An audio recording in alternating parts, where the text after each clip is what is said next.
Business development is something most lawyers loathe to do.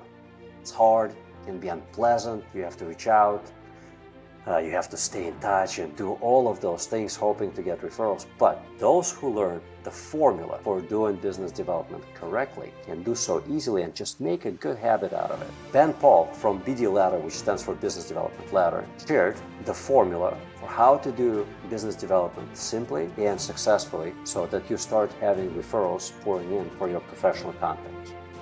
For the rest of it and other ideas, tune in for the rest of the podcast.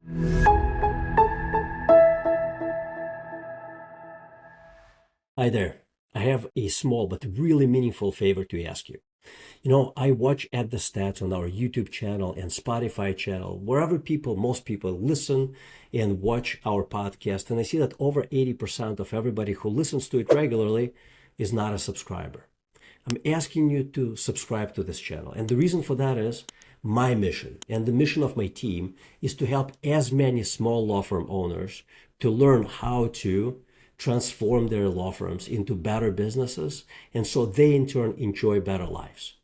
When you hit subscribe button, you tell these platforms that this is content worth listening, worth viewing, and they in turn will show it to many other small law firm owners and hopefully help me fulfill our mission of helping them create a better business and enjoy better lives. So would you please do me this favor? It would mean the world to me, and hit the subscribe button. And my promise to you is that I will continue to work hard at creating good content with practical ideas that help you and your teams grow better law firms.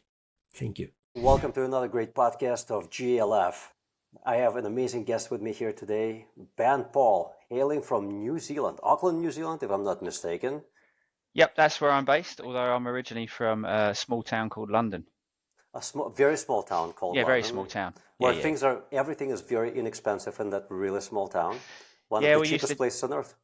Yeah, one of the cheapest places to live, not many people, not overcrowded, not much happens there. Yeah. Wonderful weather, plenty of palm trees.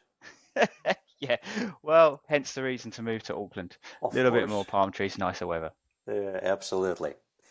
Ben, what a pleasure it is to have you on the podcast. Ben, you have an illustrious career in business development, and for the last 4 years, you have been consulting and training numerous professionals, mostly focusing on lawyers, specifically in business development. In fact, you started the firm called BD Ladder, which stands for Business Development Ladder, and you've helped numerous attorneys do exactly that, do business development effectively. I've listened to your content on my friend's podcast and also read your articles and watched your videos online. And I really like some of the messaging there. What really struck a chord with me is that business development does not have to be hard. And why it really struck a chord with me is because most lawyers, when they hear the two words, business development, they want to just shut down. Like nobody wants to do it, but everyone knows that they should do it. Yeah. So talk to us about that. Explain the goals of business development, why it's so important, how to do it effectively without thinking about just it's hours and hours and hours of hard labor. I hate to do it. I don't want to do it, etc. Look, I think the important thing is everyone knows if they want to run a business, they need clients. So we're dealing with intelligence audience here, whatever kind of law firm you're running, whatever kind of part of law you're in, you need clients. Otherwise, you're not going to make money, your business isn't going to grow, you're not going to get revenue in. So people know they need to do sales. To soften it in the legal world, we call it business development because people don't like the word sales. It conjures up images, it's too hard to deal with. So it's really, really important. Over my years, and I started off as a direct salesperson before I got into the world of consulting and professional services and helping law firms and working within them, it became clear to me that the biggest barriers are fear of rejection, fear of putting yourself out there. Lawyers by their nature are risk averse, and that's good. You probably don't want a lawyer who doesn't understand risk. They need to have that in there. But the second barrier is time. Doing the business of law takes time. You're selling your time by the hour. So to also build in a practice of sales and business development, client development is a time precious activity. So the more you can do it in a efficient and focused manner, which while while people are learning it, it pushes them out of their comfort zone, doesn't put them into panic zone, the more likely they are to be successful. And it's a little bit like going to the gym. You know, if you it's New Year, you want to get healthy. If you go in and do 2 hours, you'll probably spend the next 4 weeks recovering and never going back in the gym again. If you go in and do 10 minutes, then you do 10 minutes the next day, then 10 minutes the next day, and then build up to 15 minutes and so on and so forth, you'll build a habit. That habit will build you a healthy lifestyle, and you'll appreciate that, and you'll do it for the rest of your life, and you'll look better and you'll feel better.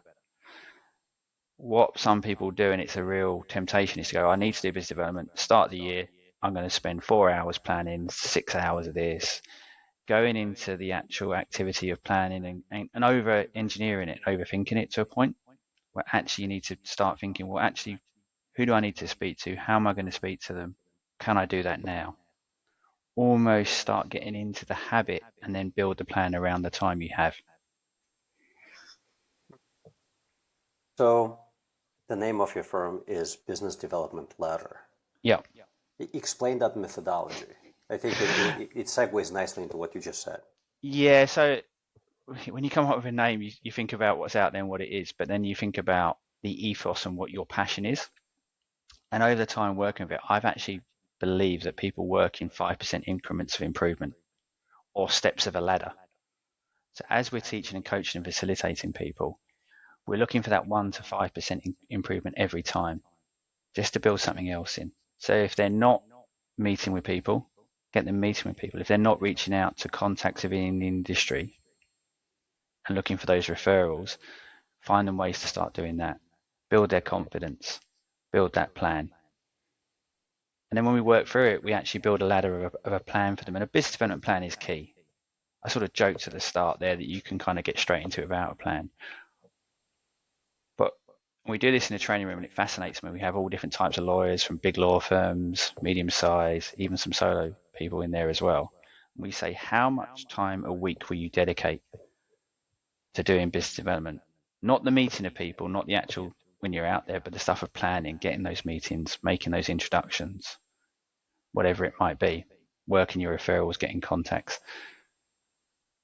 That section you would think would take 2 minutes, but because people then start debating it and actually calling out the BS, as it were, it takes a long time. People will give the answer they think that someone wants to hear. So, I do 4 hours, I do 2 hours a day of business development. Let's make Ben feel happy about this. I'm sitting there giggling, going, there's no way that you're, as a litigation partner in a leading firm, there's no way you're going to do 2 hours of business development a day. That's rubbish. We know you're not. You've got a team to run, you've got P&L, you've got serious litigation matters to look after, whatever it might be, right? So what actually is it? How do you get into that point? How much can you commit? And then once you commit the time and you hold that time and you book it in your diary, then we'll build a plan around that. So if you only have 30 minutes a week, how do we make the maximum use of that time? How do we build that habit? So you start with a time you commit first. It will not move. It needs to be seen like client work. You need to put it in your brain that you're charging $9.50 an hour for it, or whatever it might be. That is how committed it is, because that's the investment in your firm's future and your practice's future. If you get this right, you'll have a sustainable practice that will grow year on year on year. And then you build the activities and the plan around that. About 6 months ago or so, I had a very high-profile attorney from Florida on this podcast, and he does personal injury cases. He only does 7-figure cases or higher. Yep. He does no marketing whatsoever, has never done any marketing whatsoever. Incredibly successful individual. There are only 3-4 other attorneys in his firm. They have done 8-figure cases and 1 9-figure case. And I asked him, how'd you do it? And he said, well, I'm a likable person. I like other likable people. And I invest my time and energy into spending time with other likable people. Over the years, I've befriended many other attorneys, many judges. It's just that. He said, business will come as long as you invest time into relationships. It It's not a fast way to get new business in most instances, although you might get lucky. You never know. However, if you plan to practice law for 5+ years, chances are you could greatly benefit from doing business development. Look, absolutely. And I think one of the things that we really preach and is actually core to what I believe and like have a real passion for is the earlier you start this, the better it is. So when you come out of law school, when you're going straight into your first role. But if you don't mind, could we pause for just a second? My camera Yep. just decided to cut out for unknown Yes, I can't see you anymore. Yeah, I can't see me anymore either. That was very interesting. That hasn't happened before. It's not good. You're the better looking half of the couple here as well. We need to see you. Well, that's new. Let's see if we can get me back on. There you are. Okay, team, make sure to cut this minute out. So I mentioned this attorney who does very high-profile work and how he invested a ton of time and energy, but no money, maybe a little bit of money, into building these relationships over time. And he said that if you plan to spend at least 5 more years in the field, business development is something that should pay off handsomely. And then you'll see the rewards, right? So the reality is, I'm a real passion about how we start here and what we believe in is the earlier you do this, the longer your tail of rewards will be throughout your career. So when you come out of law school, it's a prime time to start building your networks and maintaining your networks and your relationships. So you come out of law school with all the people which will be your clients and referrers of the future. They will be the people in your circle that will either give you work directly or recommend you to those within your circle. So get your LinkedIn profile up early, keep your connections, and keep them on LinkedIn as well, because as people move around jobs and stuff, and they will very early in their career, you can stay in touch with them because their LinkedIn profile stays with them. Learn how to keep that. Learn how to keep a professional business network. Learn how to ask for referrals. Learn how to ask for business when appropriate, and just build it up over time. It takes time. But if you do it early, then the work will naturally come. You'll build that trust and rapport for the long term. Business development isn't necessarily a quick game. You go and meet with someone, they won't necessarily give you work there.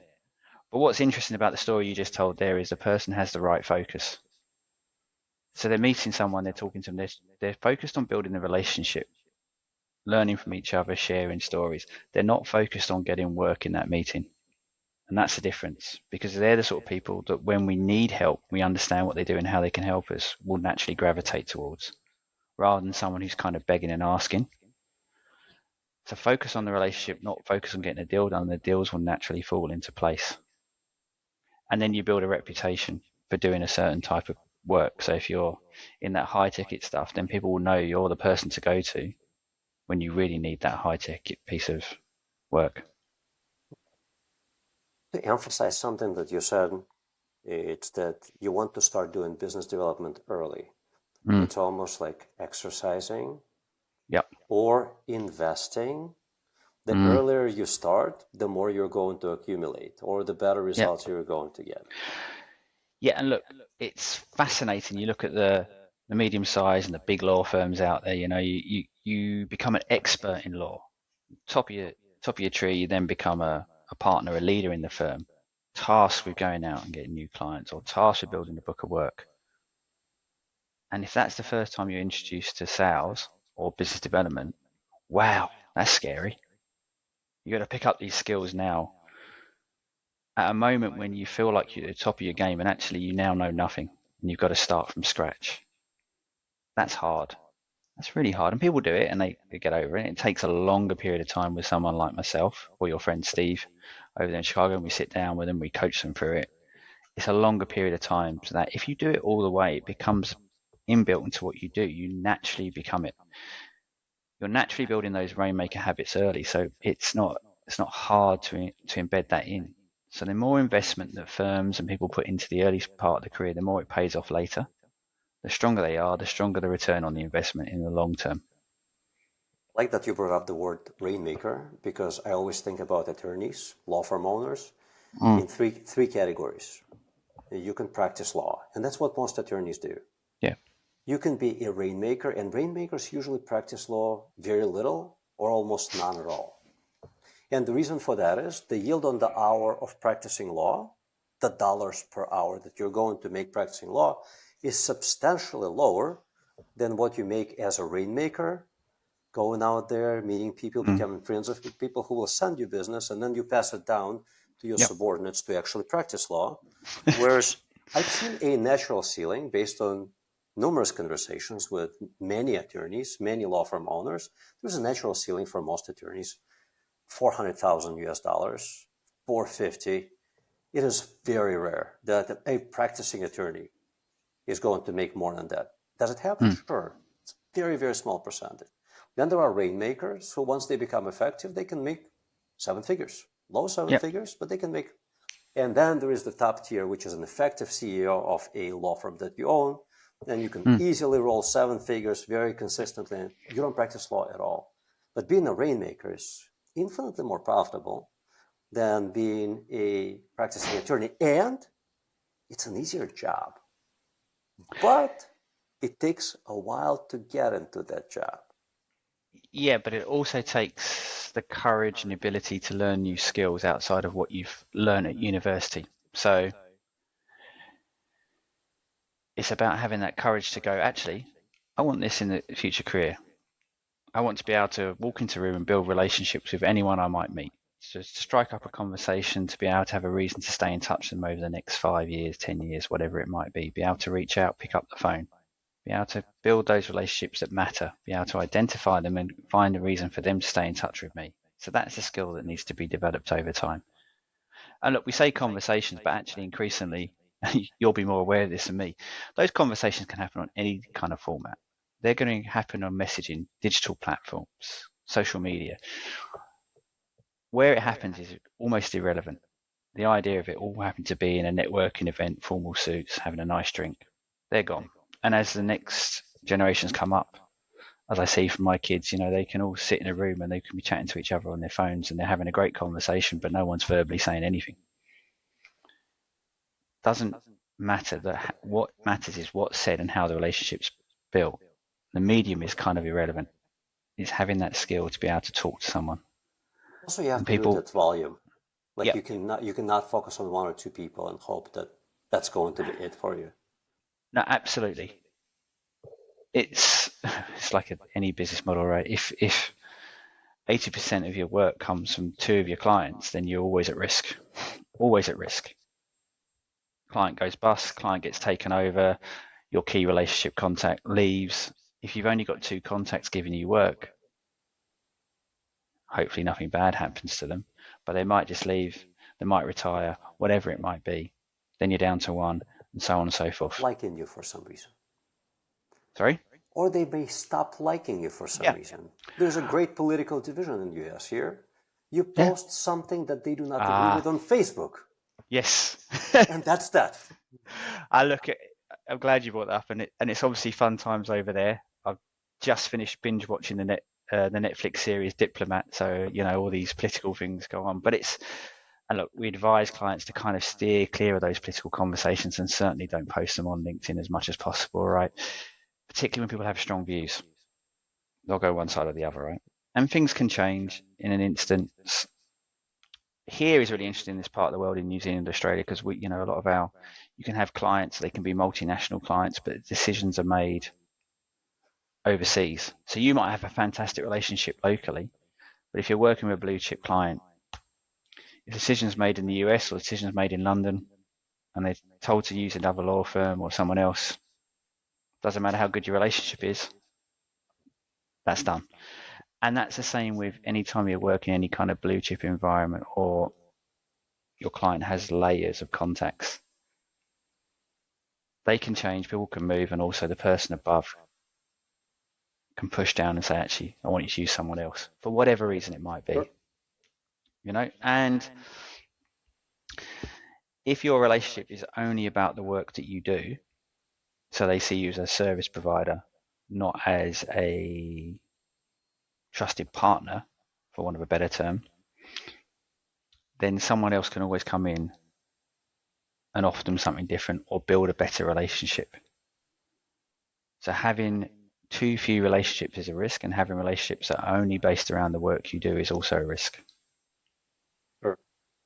So I am not in sales in my team. However, over the years, I have built numerous relationships with law firm owners who are not my clients.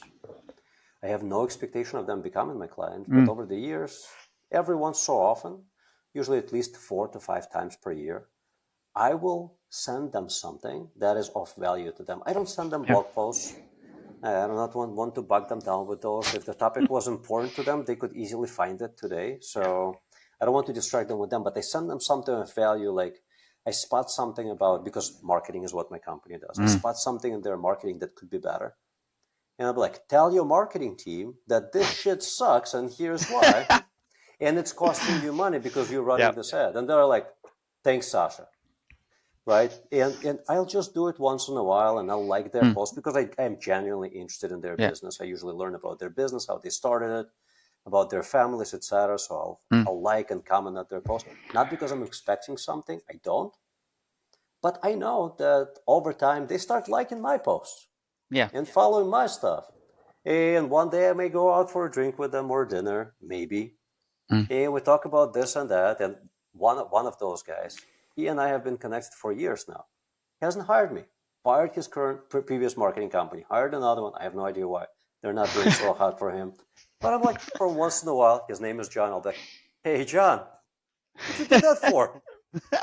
He laughs about it. He's like, seems like I made another mistake. All good. But to me, I don't think of it as a business development. I just think of it as keeping in touch. So I think that's really important. We teach 2 things to be curious and helpful. If you can have that mindset shift, then you'll build relationships, because they're naturally things that you're actually going out to be curious, to learn about people, and you want to help them. And that should be regardless of what you sell. No expectation of ever doing business together. If it happens, great. But then it was more likely to happen, because if you're naturally helping someone, they're going to actually start to trust you and to feel they can trust you, because you're someone who's trying to help them, not trying to take their money. So it just takes that barrier away. And look, that story is fascinating. I've picked up lots of clients and built some really good relationships.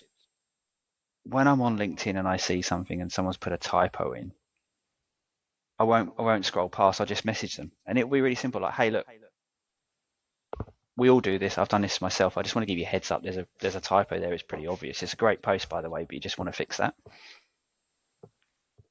And I just do that because I want to help people. But sometimes people come back and go, actually, that's really great. And then they start to build a relationship, and sometimes they go, hey, look, can you meet with me? I want to work with someone who's actually got my back. Simple. But you see other people doing similar things, but they'll put it in the message. They won't message them directly. They'll put a comment there like, oh, that typo's, you need to change that or something. Don't do that.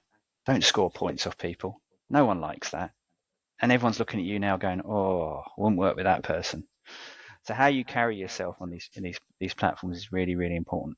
But it's just by reaching out and helping people, and just sometimes being a decent human being.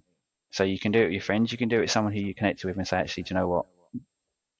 But how you frame it's always really, really important as well. People feel embarrassed when they make typos. So if you notice, the first thing I said there was actually, don't worry, I do it all the time. I've had some real howlers. Because we all have. A practical game. Let's imagine that I am a law firm owner and we do family law, which is a fancy way of saying that we mostly do divorces. Yep. I'm here in Chicago. I've never done business development. All of my clients, all of them, came through either advertising or referrals. And now I'm like, man, wouldn't it be nice to have 10, 12, 15, 20 other attorneys from here, Chicago, sending me their referrals? That would be really nice. Where do I start? What does my plan look like? Simple. You look at the people most likely to send you referrals. So you look at the market around you in Chicago. Tend to look at non-competing or people who have that. So you might look at people with private wealth, whatever it might be. Yeah, estate planning attorneys, maybe, possibly. Personal injury, whatever else it may be. So you draw that list up. You think about who you know already. You go out and see them. and you think about the ones you really want to meet and how you might get to them. Then you do some research. So this is fun, right? We're not into the talking stage right now. LinkedIn is a great place, but who within your network knows the people that you want to talk to? There's many ways to get to talk to people, but if actually your network already knows them or someone in your network knows them, reach out that way. Because it's 10 times more likely and a lot more easier to make that initial approach if someone knows them. And if they can recommend that you speak to them, great. Then you go and have that chat. And then you find out how. Somebody to introduce me. Yeah, absolutely right. But how do I ask somebody else, another attorney, to introduce me to another attorney? Look, hey, we've been working together for years. I'm just trying to, build my practice. I'm sure you are. Is there anyone via network I can introduce you to? Is the first thing I would say, right? So I'm looking to help the other person. Now, it's an interesting thing that happens when you make an offer like that. It's a little bit like when you ask someone, what do you want to do today? And they go, I don't know. What do you want to do? You have that lovely cycle conversation that goes around for hours and we're painful, right? When you make an offer like, who can I introduce you to? The person probably doesn't know and they go, I don't know, but who can I introduce you to? Law So they're actually going to throw it back. Yeah. So you don't actually have to ask, you just have to offer and it will come back. And if you do offer and they choose to, they know there's someone in your network they want you to introduce them to, brilliant, introduce them. That's going to build a bigger bond with that person here, and they're more likely to introduce you to more of their contacts anyway. So you can kind of build your network by the power of, we sometimes call it the power of 3. So if every meeting you go, you can probably get 2 or 3 referrals out of that one meeting. If it goes well, you can refer someone to someone else, they can refer you to there, and you can keep building that. So once you've got those first 3 or 4 meetings in place, you can actually do your BD within the moment or within the follow-ups with that person you're meeting and start building more and more networks. One step even simpler. I've been practicing family law for the last 10 years. Yeah. I went to DePaul Law School here in Chicago. I know a lot of lawyers locally. Never really reached out to them about sending me business. Haven't really sent them anything. No. How do I approach this now? Like, I know 50, 60, 70, 80, maybe 100 lawyers here in Chicago. And they're in those practice areas that are not competing with mine. Yep. And they also have local clients. And we know divorce rates in the United States is now in excess of 50%. So chances are some of their former, present, or future clients will be getting divorced at some point. How do I approach this? I think it's quite simple because they'll be looking for similar things to you. They'll be looking to build their networks as well.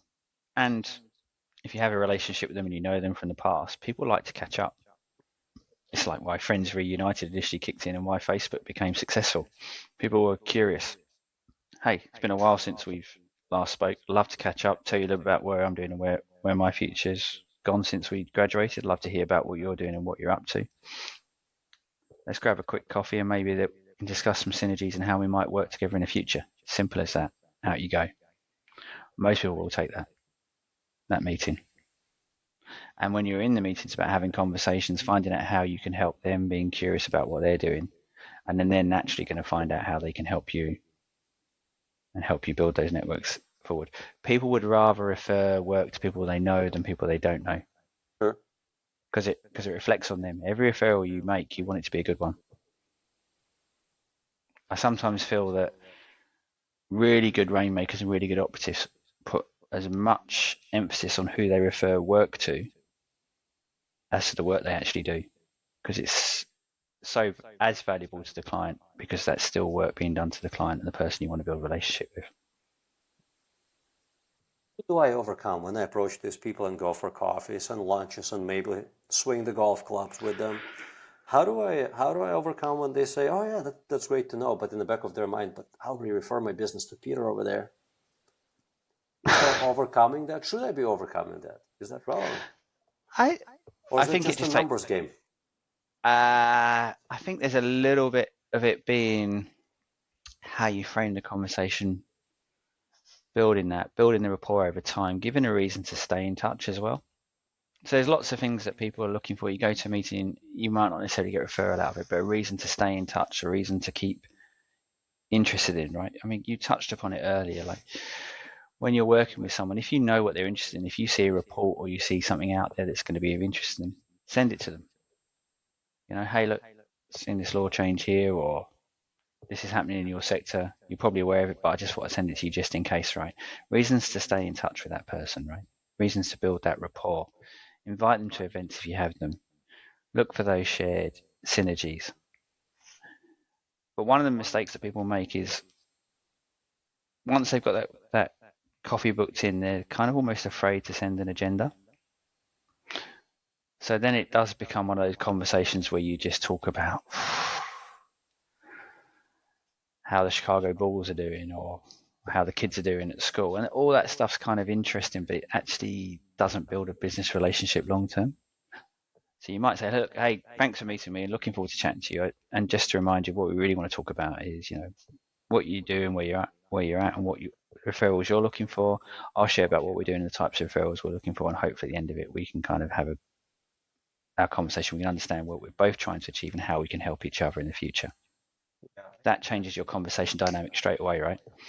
You find that if you're going to build a professional network, find like-minded people. If you're looking to grow your business, look for people who are also looking to grow their business. Yeah. So you're meeting, so I'm thinking as a family law attorney, a law firm owner who specializes in family law, I'd want to network with other law firm owners who are also looking to grow their business.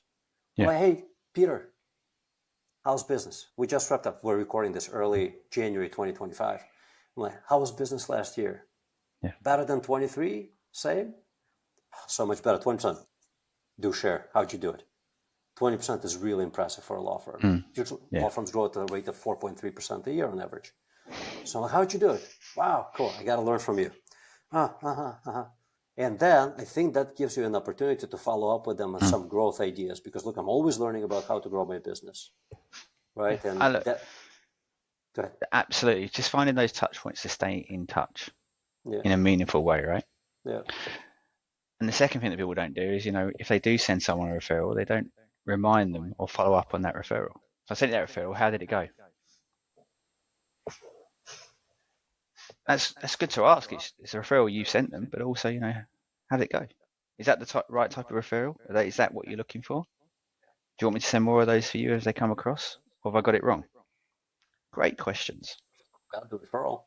Should be reaching out and saying, yeah, I met with this guy. Wasn't a good fit. Or that was a great fit. Thanks so much for the referral. Yeah. All those things are really important. And if you send a referral to someone and you remind someone that you sent a referral to them, it's gone well, then they're going to look for ways more actively to send referrals back to you, which is what you want. You want to kind of manage it and have a more active referral program than a passive referral program. If you just build a lot of relationships and hope they'll come, that's not necessarily it. You need to remind people and keep finding ways for them to actually actively want to refer work to you. And thank them every time it does go well. Make sure you recognize it and put that praise in. Well, let's summarize some of the highlights. Number one, start as early as possible. Absolutely. If you're listening to this and you just got out of law school, you got to start now. Yep. Don't say, yeah, I just don't have time right now. 20 years will pass and you still will not have time. You'll probably have less time in 20 years than you do right now. I'm in my mid-40s. I'm a lot busier now than I was 20 years ago. A lot busier. No kids 20 years ago, 3 kids today. Yep. This, and that, right? So start early. Number two, budget it on your calendar. If you don't put it on your calendar, it's not happening. And protect that time is arguably the most valuable time. I always find that the activities that are focused on marketing your business, growing your business, pay a lot more per hour invested than actually practicing law. It's that simple. Yeah. So budget that, and then don't overthink it. It ain't rocket science. Yeah. Make sure that you just do it. Pick the right people, and start with your existing connections. Have a reason to reach out to them, and do stay in front of them without expectation that they will be sending you business, but also be clear about what it is that you do. Yeah. And if they see an opportunity to send something your way, you'd more than appreciate it. Yeah, absolutely. And look, I think that overthinking thing's really, really interesting, right? Mm-hmm. So when we're coaching and talking with people, we say, like, there's a tendency for lawyers to be perfectionists, to try and get the perfect content, the perfect marketing message, the perfect email. They don't exist. But what is interesting is the Rainmaker is the person that sends out 10, 15 emails to try and get meetings.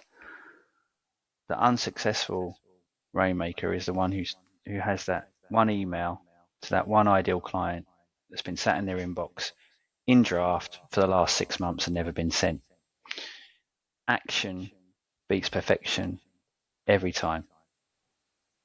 So really, really important to build that habit, build it early, but actually not be afraid to put yourself out there and get those messages out there. For sure. I also would find it very valuable to go to local bar events, belong to local attorney groups, specifically attorney groups. I wouldn't venture like far out of attorney groups for the reason that the people who are outside of attorney groups are less likely to refer business to you unless their business is very complementary to what you do. Very, very complementary. Like financial planners. Yep. Like people will reach out to them when they're like, we might be filing for divorce and we'll need to be divvying up assets. Like, what do you, et cetera. Yeah, and look, I think it's like anything when you work with any client, when you're going to networking events, put in place the ones that look right, commit to doing them for a period of time and review it. So you'll find the ones that work for you. You'll find the ones that have the right kind of people, the right kind of referrals. And if they're regular, that's great. And they'll be different within every kind of industry, right? If you're an attorney that's working for a specific sector, commercial or industrial sector, go to those events and just keep going to them. Eventually it will pay off. You'll be seen as the lawyer in there by default by those who attend that group because they know you're there, they see you around, they've had the conversations. With that underline under the word eventually. Yeah. Like yeah, don't expect to go to a networking event and suddenly go, they're the lawyer for me. Yeah, for sure. Don't expect anything from that first event other than a chance to start conversations, get to know people, and maybe be able to reach out post-event to have a one-on-one conversation or meeting with someone to find out more. That's the main aim. If you can meet one or two people after a networking event and start building that next stage of relationship building, fantastic. I have a very practical example from my own business where podcast is also an opportunity for meet law firm owners, successful law firm owners, as well as industry insiders whose business are complementary to ours. I've been trying to get a breakthrough, and I'm not going to share what type of breakthrough, for the last nearly 2.5 years on this podcast. And 2 episodes ago, I had an equivalent of a rainmaker within the industry who is so well connected, who was like, are you trying to accomplish this? Well, that's no problem at all. I've been here for over 40 years. I know everybody who does this. Let's grab a lunch. I will tell you how to do this, and then I will connect you with the right people. I was like, well, that's interesting. I did not see that coming. By the way, when he was booked for this podcast, I did not see that coming at all. No, but I think it's one of those interesting things. If you give people a platform, you help people along the way, they'll want to reciprocate back. So reciprocity is a really powerful thing, but it's not something you can force. You have to be genuine. You can't pretend to help people and then put your hand out expecting something back. You have to genuinely want to help people. So a lot of what I end up doing coaching people is actually a mindset shift. And for people who are small firms or whatever are running their own practice, they will have a solo focus because they're building a business, and that's normal when you're a business owner. I'm a business owner myself. I have to focus on the bottom line. I have to focus on growing my business. I totally understand that.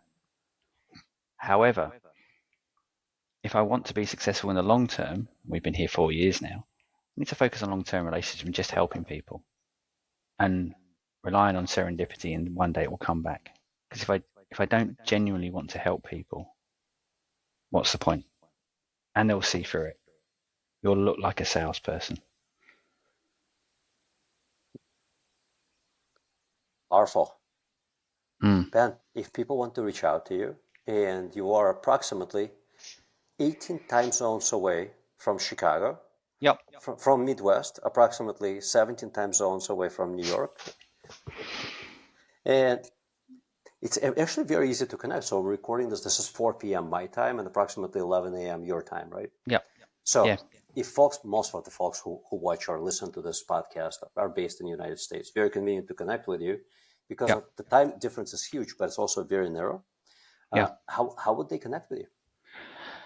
The easiest way is they can email me, ben@bdladder.com. They can go to our website, bdladder.com, or they can find me on LinkedIn. I'm very easy to find on LinkedIn. I'm sure there'll be links on this podcast and all that kind of stuff. Really happy to connect with people and try and help them out as best we can. What is the right one or two questions that they should be asking you out of the gate? I think the questions will vary on what they are. I'm more interested to understand is what do they feel they need help with, and what are they trying to achieve? If I can understand that, then I can help them in a better way. Because most people will say they want to grow their business, but that's not really what I mean by what they want to achieve.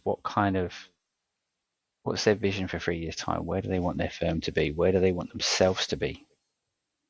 How much time do they want to put in to their business? How much free time do they want? What's the lifestyle and business goals for what they're trying to achieve? And then it's, what do they struggle with? What do they need help with?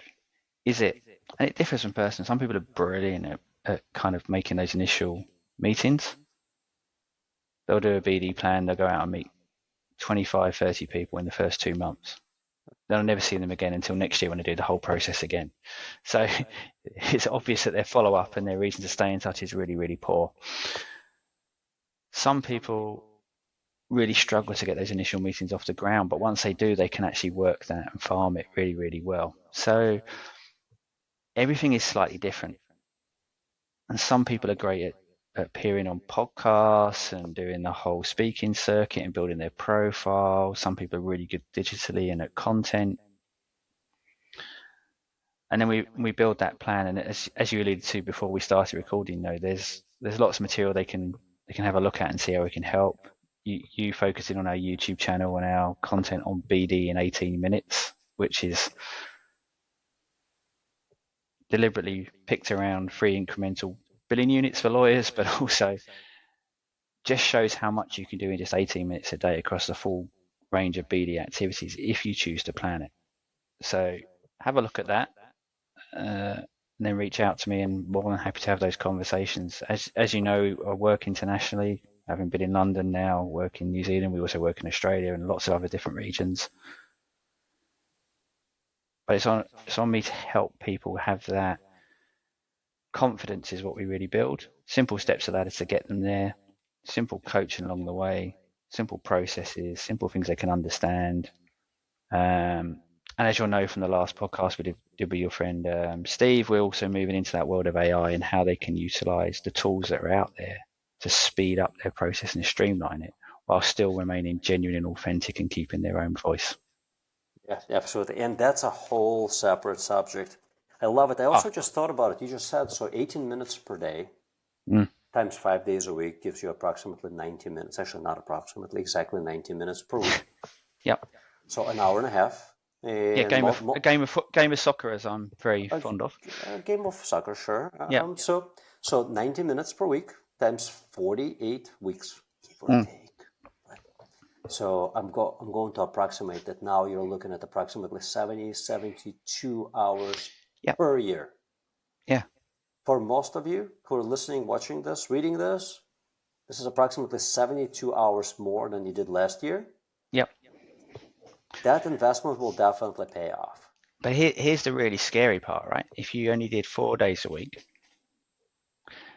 after a while, once you've got into routine, we found our clients have actually condensed it down into 2 sessions a week of 18 minutes, or just one of half an hour. They've taken the discipline, just stretched it out because it's more convenient for them to do their outreach work there. Once you've built it, as long as it's regular and weekly, it doesn't actually even have to be 90 minutes a week. You can get away with about half an hour a week on this outreach work. Because as we mentioned throughout this podcast, once you start getting the meetings, once you start building networks, it kind of self-fulfills, and then you're maintaining.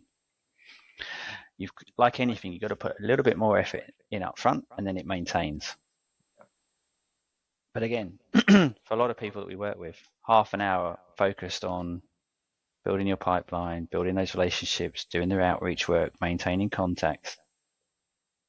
That's half an hour more than they do every other week, and it's really focused. So I'm still thinking about an hour and a half and 72 hours per year. That's all there is to it, right? 70, rounded down to 70 hours per year. Yeah. So 70 hours, let's say that, I don't know, your typical case is $15,000, right? I do non-contested divorces in Chicago. It's about $15,000 on average.